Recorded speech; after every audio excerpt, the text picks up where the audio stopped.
ಒಂದು ವರ್ಷ ಹಿಂದೆನೇ ಅವರು ಆ್ಯಕ್ಟಿವ್ ಆಗಿ ಕೆಲಸ ಮಾಡ್ತಾಯಿದ್ರು. ಅವ್ರು ಅನಿಸ್ತಾ ಇರಲಿಲ್ಲ ಅವ್ರಿಗೆ 94 ವಯಸ್ಸಂತ. ಕ್ಷೇತ್ರದ ಬಗ್ಗೆ ಭಾಳ ಕಾಲೇಜನ್ನು ಹಮ್ಮಿಕೊಂಡಿದ್ರು. ಭಾಳ ಸತಿ ನಂತವ ನಾನು ಕ್ವಾರ್ಟರ್ಸ್ ಇದ್ದರೆ ಕ್ವಾರ್ಟರ್ಸ್ ಬರೋದು, ಆಫೀಸಲ್ಲಿದ್ದರೆ ಆಫೀಸ್ ಬರೋದು, ಇಲ್ಲ ಯಾವುದನ್ನ ಮೀಟಿಂಗ್ ಇದ್ರೂ ಮೀಟಿಂಗಲ್ಲಿ ಬಂದುಬಿಟ್ಟು ಅವ್ರ ಕ್ಷೇತ್ರಕ್ಕೆ ಸಂಬಂಧಪಟ್ಟಂಗೆ, ಬರೀ ಕ್ಷೇತ್ರಕ್ಕಿಲ್ಲ ದಾವಣಗೆರೆ ಜಿಲ್ಲೆ ಸಂಬಂಧಪಟ್ಟಂಗೆ ಪಾಪ ಕೆಲಸಗಳು ತೊಗೊಂಡು ಬರ್ತಾಯಿದ್ರು. ನಾನು ಹೇಳಿದ್ದೆ ಅವ್ರಿಗೆ, ಸರ್ ಬೇಡ ಸರ್, ನೀವು ದಯಮಾಡಿ ಬರೋದು ಬೇಡ, ನೀವು ಫೋನ್ ಮಾಡಿ ನಾನು ಕೆಲಸ ಮಾಡಿಕೊಡ್ತೀನಿ ಅಂದರೆ, ಇಲ್ಲಪ್ಪ ನನ್ನ ಕ್ಷೇತ್ರ ನಾನು ಗಟ್ಟಿಯಾಗಿದ್ದೀನಿ, ಇನ್ನೂ ಗಟ್ಟಿಯಾಗಿದ್ದೀನಿ, ನನಗೇನಾಗಿದೆ, ನಾನು ಇನ್ನೂ ಗಟ್ಟಿಯಾಗಿ ಬರೋ ಚುನಾವಣೆಯಿಂದ ಎಲೆಕ್ಷನಲ್ಲಿ ನಾನು ಕಂಟೆಸ್ಟ್ ಮಾಡ್ತೀನಿ ಅಂತ ಆ ಭರವಸೆನ ವಿಶ್ವಾಸನ ಹಮ್ಮಿಕೊಂಡಿದ್ರು. ಅವರು ನನ್ನ ಅನಿಸಿಕೆ ಅವರು 50 ವರ್ಷ ರಾಜಕೀಯ ಹಿನ್ನೆಲೆಯಲ್ಲಿ 96-99 ಮುನ್ಸಿಪಾಲ್ಟಿ ಮೆಂಬರ್ ಆಗಿದ್ದರು. ಆಮೇಲೆ ಮುನ್ಸಿಪಾಲ್ಟಿ ಅಧ್ಯಕ್ಷ ಆಗಿಬಿಟ್ಟು 5 ಬಾರಿ MLA ಆಗಿಬಿಟ್ಟು 1 ಬಾರಿ MP ಆಗಿಬಿಟ್ಟು ಮಂತ್ರಿಯಾಗಿ ಸೇವೆಯನ್ನು ಸಲ್ಲಿಸಿದ್ದಾರೆ. ಅವರಿಗೆ ಒಂದು ವಿಶ್ವಾಸ ಇತ್ತು. ನನಗೆ ತಮಾಷೆ ಮಾಡ್ತಾಯಿದ್ದೆ, ಅವ್ರಿಗೆ ಮಾತಾಡುವಾಗ ತಮಾಷೆ ಮಾಡ್ತಾಯಿದ್ದೆ, ಸರ್ ನಿಮ್ಮ ಮಗ ಮಂತ್ರಿ ಆಗಿದ್ದಾನೆ, ತಾವು ಆಗ್ತೀರಾ ಸರ್ ಅಂದರೆ, ನಾನು ಈಗಲೂ ರೆಡಿ ಕಣಪ್ಪ, ಹೇಳಪ್ಪ ಸಿದ್ದರಾಮಯ್ಯ ಸಾಹೇಬ್ರಿಗೆ ನಾನು ಮಂತ್ರಿ ಆಗಕ್ಕೆ ಸಿದ್ಧ ಅಂತ.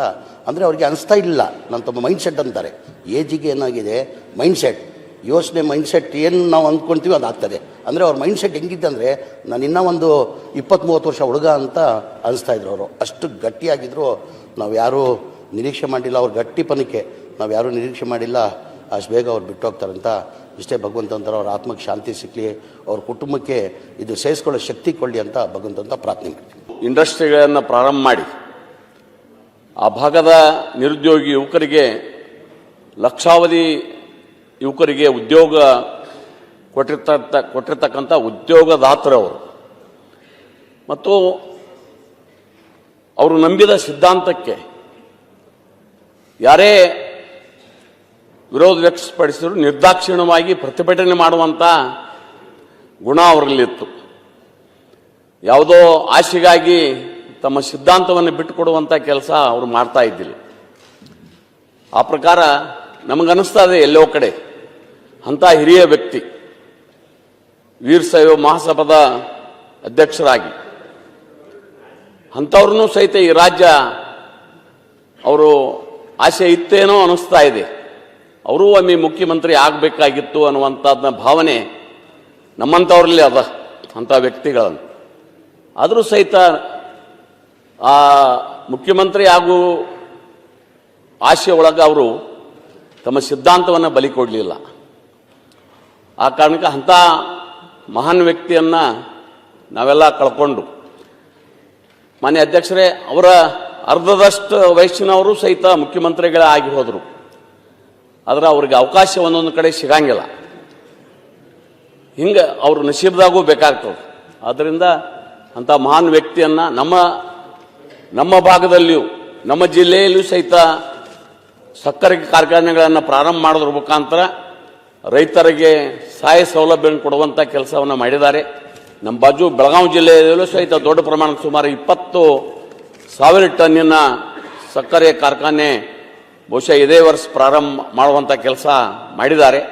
ಒಟ್ಟಾರೆ ಅವರಿಗೆ ಕೇವಲ ದಾವಣಗೆರೆ ಜಿಲ್ಲೆಯನ್ನು ಬೆಳೆಸಬೇಕಷ್ಟೇ ಅಲ್ಲ, ಇಡೀ ಕರ್ನಾಟಕವನ್ನು ಸ್ವಾವಲಂಬಿಗಳನ್ನಾಗಿ ಮಾಡಬೇಕು, ನಿರುದ್ಯೋಗಿ ಯುವಕರಿಗೆ ಉದ್ಯೋಗದ ಅವಕಾಶ ಕೊಡಬೇಕನ್ನುವಂಥ ಭಾವನೆ ಅವರಲ್ಲಿತ್ತು. ಅವರ ಅಗಲುವಿಕೆ ನಮಗೆಲ್ಲರಿಗೂ ಸಹಿತ ಈ ರಾಜ್ಯಕ್ಕೆ ತುಂಬಲಾರದ ನಷ್ಟ ಆಗಿದೆ. ಅವರ ಆತ್ಮಕ್ಕೆ ಆ ಪರಮಾತ್ಮ ಭಗವಂತ ಚಿರಶಾಂತಿಯನ್ನು ದಯಪಾಲಿಸಲಿ.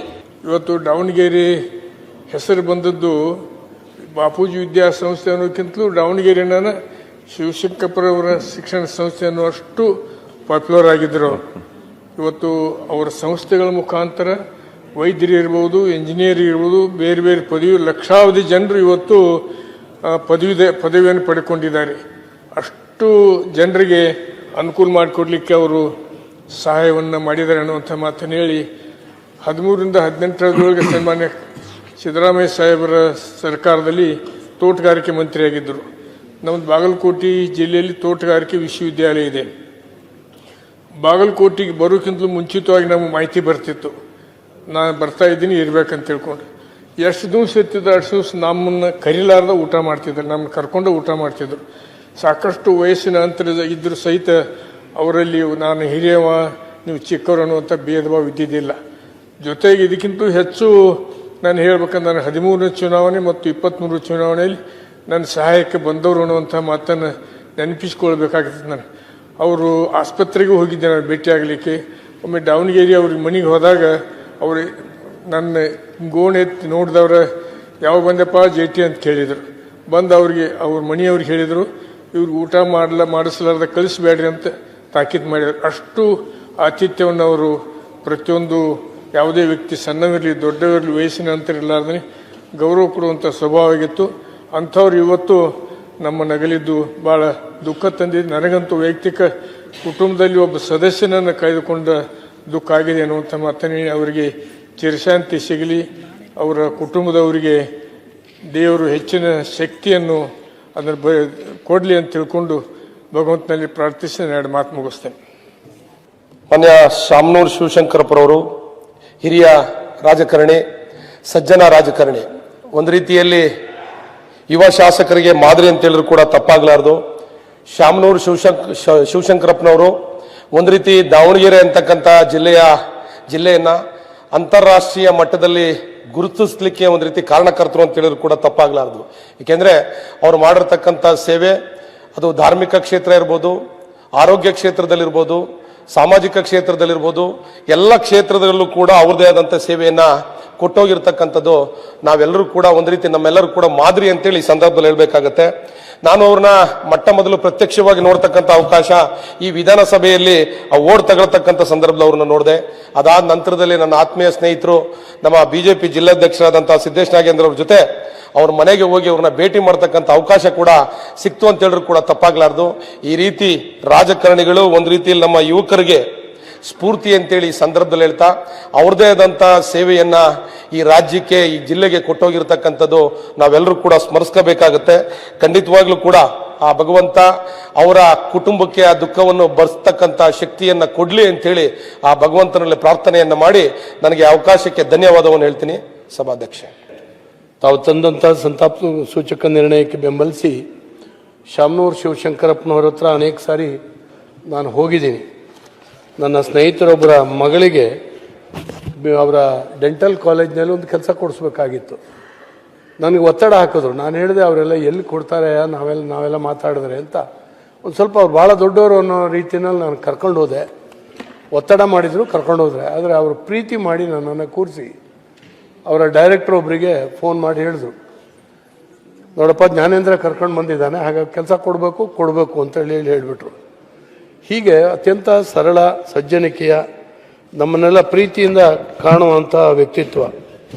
ಹೆಚ್ಚು ಭಾಷಣ ಮಾಡಿದವರಲ್ಲ ರಾಜಕಾರಣಿಯಾಗಿ, ಆದರೆ ಹೆಚ್ಚು ಕೆಲಸ ಮಾಡಿದಂಥವ್ರು. ಹಾಗಾಗಿ ತಾನು ಓದಿದ್ದು ಕಡಿಮೆ, ಯಾವುದೋ ಮೀಡಿಯಾದಲ್ಲಿ ನೋಡಿದೆ LSA ಓದಿದ್ದವರು. ಆದರೆ ತಾನು ಕಟ್ಟಿದಂಥ ಶಿಕ್ಷಣ ಸಂಸ್ಥೆಗಳಿಂದ ಇತರೆಯವರ ಮಕ್ಕಳಿಗೆ ಕೊಟ್ಟಂಥ ಶಿಕ್ಷಣ ಭಾಳ ಉನ್ನತವಾದಂಥ ಶಿಕ್ಷಣ. ಸಾವಿರಾರು ಜನರಿಗೆ ಬದುಕನ್ನು ಕಟ್ಟಿಕೊಟ್ಟಂಥವ್ರವರು. ಹಾಗಾಗಿ ಅವರ ಬದುಕು ನಾವೆಲ್ಲರೂ ಕೂಡ ನೆನಪಿಡುವಂಥದ್ದು, ಇಡೀ ಕರ್ನಾಟಕ ರಾಜ್ಯ ನೆನಪಿಡುವಂಥದ್ದು. ಮತ್ತು ಮಧ್ಯ ಕರ್ನಾಟಕದ ಕೇಂದ್ರ ಬಿಂದುವಾದಂಥ ದಾವಣಗೆರೆಗೆ ಭಾಳ ದೊಡ್ಡ ಕೀರ್ತಿಪ್ರಾಯರಾಗಿದ್ದಂಥ ಶಾಮನೂರವರ ನಿಧನ ನಮ್ಮೆಲ್ಲರಿಗೂ ಕೂಡ ದುಃಖವನ್ನು ಕೊಟ್ಟಿದೆ. ಅವರ ಕುಟುಂಬದ ವರ್ಗದವರಿಗೆ, ಅಭಿಮಾನಿಗಳಿಗೆ ಆ ದುಃಖವನ್ನು ಸಹಿಸುವಂಥ ಶಕ್ತಿಯನ್ನು ಕೊಡಲಿ ಅಂತೇಳಿ ಹಾರೈಸಿ ನಾನು ಮಾತನ್ನು ಮುಗಿಸ್ತೇನೆ. NT ಶ್ರೀನಿವಾಸ್. ಸನ್ಮಾನ್ಯ ಅಧ್ಯಕ್ಷರೇ, ತಾವು ತಂದಿರುವ ಸಂತಾಪ ಸೂಚನೆಗೆ ಬೆಂಬಲ ವ್ಯಕ್ತಪಡಿಸುತ್ತಾ ದಿವಂಗತ ಶಾಮನೂರು ಶಿವಶಂಕರಪ್ಪನವರು ಅತ್ಯಂತ ಹಿರಿಯ ರಾಜಕಾರಣಿ. ಮತ್ತು ಇವರ ಒಂದೇ ವರ್ಡಲ್ಲಿ ಹೇಳಬೇಕಂದ್ರೆ ಶರಣರ ಗುಣ ಮರಣದಲ್ಲಿ ಕಾಣು ಎಂಬಂತೆ ಬದುಕನ್ನು ಸವಿಸುವುದಕ್ಕಿಂತ ಬದುಕನ್ನು ಸಾರ್ಥಕಗೊಳಿಸುವುದು ಧರ್ಮದ ಸಾರ. ಇಷ್ಟಲಿಂಗ ಪೂಜೆ, ಸ್ಥಾವರ ಜಂಗಮದ ಸೇವೆ ಮತ್ತು ದಾಸೋ ತತ್ವವನ್ನೇ ಉಸಿರಾಗಿಸಿಕೊಂಡಿದ್ದ ಮಹಾಚೇತನವೊಂದು ಇವತ್ತು ಶಿವನ ಪಾದದಲ್ಲಿ ಲೀನವಾಗಿದೆ. ಸನ್ಮಾನ್ಯ ಅಧ್ಯಕ್ಷರೇ, ಇವರಂಥ ಸರಳ ಸಜ್ಜನೆ ರಾಜಕಾರಣಿ. ಇವರು ನಮ್ಮ ತಂದೆಯವರಿಗೆ ಭಾಳ ಆಪ್ತರಾಗಿದ್ದರು. ನಮ್ಮ ತಂದೆಯವರಿಗೆ ರಾಜಕೀಯವಾಗಿ ತುಂಬ ಕೂಡ ಸಹಾಯ ಕೂಡ ಮಾಡಿದರು ದಿವಂಗತ NT ಬೊಮ್ಮಣ್ಣನವರಿಗೆ. ಮತ್ತು ನಾನು ಇವ್ರಿಗೆ ನೆನೆಸ್ಕೊಳ್ತಾ ಇರೋದು ಇವತ್ತು ವೈದ್ಯಕೀಯ ಕ್ಷೇತ್ರಕ್ಕೆ ಇವರು ಕೊಟ್ಟಂಥ ಕೊಡುಗೆ ವಿಚಾರವಾಗಿ. ಇವತ್ತು ಯೂಶಲಿ ಡಾಕ್ಟರ್ಸ್ ಆದರೆ ಅವರು ಡಾಕ್ಟರ್ಗಳಾಗ್ಬಿಟ್ಟು ಇನ್ಸ್ಟಿಟ್ಯೂಟ್ಸು ಕಟ್ಟಿಸ್ತಾರೆ. ಆದರೆ ಇವರೊಬ್ಬರು ಸಾಮಾನ್ಯ ವ್ಯಕ್ತಿಯಾಗಿ ಒಂದು ಸಾಮಾನ್ಯ ಕುಟುಂಬದಿಂದ ಬಂದು ಇವತ್ತು ವೈದ್ಯಕೀಯ ಕ್ಷೇತ್ರಕ್ಕೆ ಇಡೀ ರಾಜ್ಯಕ್ಕಲ್ಲ, ದೇಶಕ್ಕೆಲ್ಲ, ಪ್ರಪಂಚದಲ್ಲಿ ಇವತ್ತು ಯಾವುದಾದ್ರೂ ಎಲ್ಲ ಸ್ಪೆಷಾಲಿಟೀಸ್ ಏನಾದರೂ best of the best doctors ಇದ್ದಾರೆ ಅಂದರೆ ಅದೇ JJ ಮೆಡಿಕಲ್ ಕಾಲೇಜಿಂದ ದಾವಣಗೆರೆಯಿಂದ ಇದ್ದಾರೆ ಅಂತ ಹೇಳ್ಬಿಟ್ಟು. ಇಡೀ ನನ್ನ ಫ್ರೆಂಡ್ಸ್ ಯಾವ ಪ್ರಪಂಚದ ಮೂಲೆಯಲ್ಲಾದರೂ ನೋಡ್ರೂ ಒಂದು JJM ಒಂದು ಕಾಲೇಜಿಂದ ಒಂದು ಅಲ್ಲಿ ವೈದ್ಯಕೀಯ ವಿದ್ಯಾರ್ಥಿಗಳು ವೈದ್ಯಕೀಯ ಕ್ಷೇತ್ರದಲ್ಲಿ ಇದ್ದಾರೆ. ಇಂಥ ಒಂದು ಮಹಾನ್ ಕೊಡುಗೆ ಕೊಟ್ಟಂಥ ಇವತ್ತು ನಮ್ಮೆಲ್ಲರ ಹಿರಿಯ ರಾಜಕಾರಣಿ ಇವತ್ತು ನಮ್ಮನ್ನೇ ಅಗಲಿದ್ದಾರೆ. ವೈದ್ಯಕೀಯ ಕ್ಷೇತ್ರಕ್ಕೆ ಕೊಟ್ಟ ಅಪಾರ ಕೊಡುಗೆಗೆ ಇವತ್ತು ಅವ್ರನ್ನ ಸ್ಮರಿಸಿ ಮತ್ತು ತಾವು ತಂದಿರುವ ಬೆಂಬಲ ಇದಕ್ಕೆ ಬೆಂಬಲ ವ್ಯಕ್ತಪಡಿಸುತ್ತಾ ಮತ್ತು ಅವರ ಆತ್ಮಕ್ಕೆ ಚಿರಶಾಂತಿ ಸಿಗಲಿ ಮತ್ತು ಆ ಕುಟುಂಬದ ವರ್ಗದವರಿಗೆ ಮತ್ತು ಎಲ್ಲ ಕುಟುಂಬಸ್ಥರಿಗೆ ಮತ್ತು ಬೆಂಬಲಿಗರಿಗೆ ಆ ಒಂದು ತಡ್ಕೊಳ್ಳೋಂಥ ಶಕ್ತಿ ಆ ದೇವ್ರು ನೀಡಲಿ ಅಂತೇಳಿ ನಾನು ಮಾತು ಮುಗಿಸ್ತೀನಿ. ನಮ್ಮ ವಿಜಯವಾಹಿನಿ ನ್ಯೂಸ್ ಚಾನೆಲ್ನಲ್ಲಿ ಪ್ರಮೋಷನ್, ಜಾಹೀರಾತು, ಅಡ್ವರ್ಟೈಸ್ಮೆಂಟ್ ನೀಡಲು ಸಂಪರ್ಕಿಸಿ 9535808456.